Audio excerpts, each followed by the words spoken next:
day for 4 weeks. Und deshalb It is very clear that we must act, and now.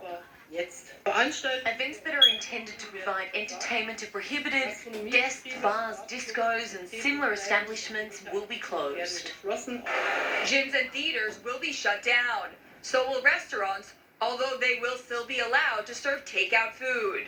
The new restrictions came hours after it was announced that a record of nearly 15,000 new cases were recorded across Germany, bringing the total number of infections in the country since the start of the pandemic to over 449,000. Now return to the top of the story here. According to the latest now coming out of Nice, France, today 3 people were killed, several others injured in a knife attack at a church in the southern French city. Reports claim that one victim was beheaded in this attack. And the mayor of Nice said the suspect was arrested. It's thought to be an act of terror. And tensions in the country have really peaked in the last week as the authorities have cracked down on religious extremism at home after a teacher was beheaded for his perceived offenses against Islam during a classroom lesson on freedom of expression. Now, here's the mayor of Nice today. I have to say that Nice, like the rest of France, is paying too heavy a price, a victim once more of Islam-fascism. There's no doubt that what was behind the actions of the assailant, who didn't stop repeating Allahu Akbar in front of us, though he was being attended by paramedics at the scene. Now, closer to home here, the Islamic movement of Israel is staging another protest outside the French embassy in Tel Aviv today. Now, still angered by this French authority crackdown on extremists in France. Here we go to our correspondent Alec Pollard, who's out there covering the event today. Here, Alec, I have to start by asking how the events in France perhaps at least affected the gathering there today. Are people saying anything about it? Well, it doesn't seem to really affect the gathering. It looks somewhat similar to the same protest that we saw 2 days ago, also in front of the French embassy in Tel Aviv. This one is actually larger and also involves some parliament members from the Joint Arab List, as well as various religious clerics. You can hear the chants right now that are being sung along with the Muslim symbols with those green flags. And with me here is actually one of the protesters, Muhammad. Muhammad, thanks for joining here. Tell me a bit about what's going on with this protest, because the concern from people viewing from the side is that we saw another terror attack this morning in Nice. That's a person beheaded. Another school teacher was beheaded 2 weeks ago. And it seems like the main anger is over the expressions or the speech of President Macron and others, while people seem to be remaining silent somewhat over the violence we've seen in the last 2 weeks.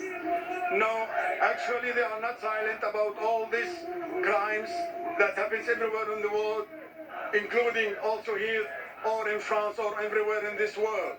We are against terror. We are against innocent killing everywhere in this earth.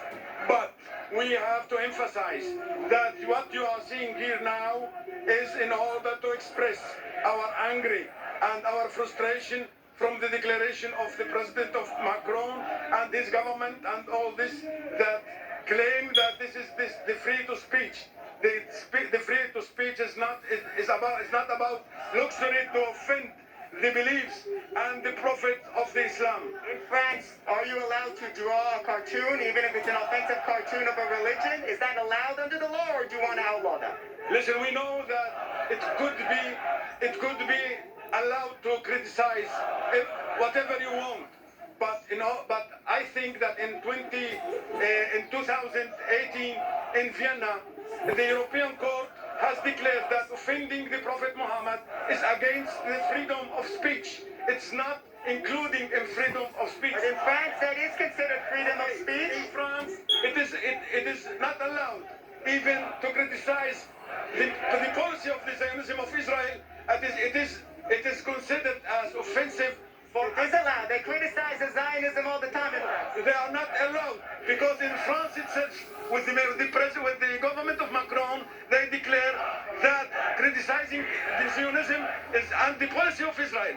That we can discuss it. You understand what? It is anti-Semitism. It is anti-Semitism. And if you criticize Islam, it is free to speech. But you understand when they are saying here that in spirit and in blood we will avenge Muhammad, then people are concerned that maybe released this morning. I think the flame was brought by Macron himself. He was the encouraging of this crimes in France itself. If it was a crime, these guys who have done these crimes in France should be taken to the courts of France.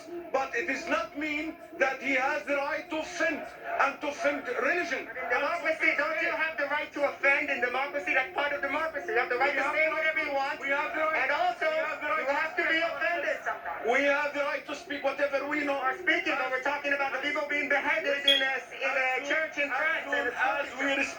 As soon as we respect all the prophets, because we believe that all prophets are brother between them, and all of us are humankind for one God, and we believe in one God, and therefore we were offended also if anybody, everywhere in this world offend Jesus Christ, peace be upon him, or Moses, peace be upon him. We are against any offensive declarations against any faith or any religion in this world.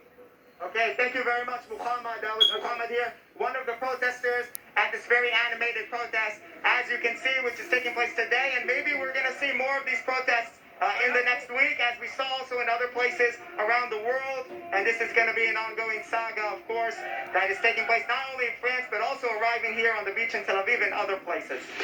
Alec Pollard outside the French embassy here. A very good job of highlighting the intense anger and sentiments being expressed here at this protest now outside the embassy. That's all for us this hour at I-24 News. Again, we'll bring you much more of all the stories we brought you this hour later in the day, throughout the day and night here. So thank you for joining us. David Matlin coming to you live from Tel Aviv.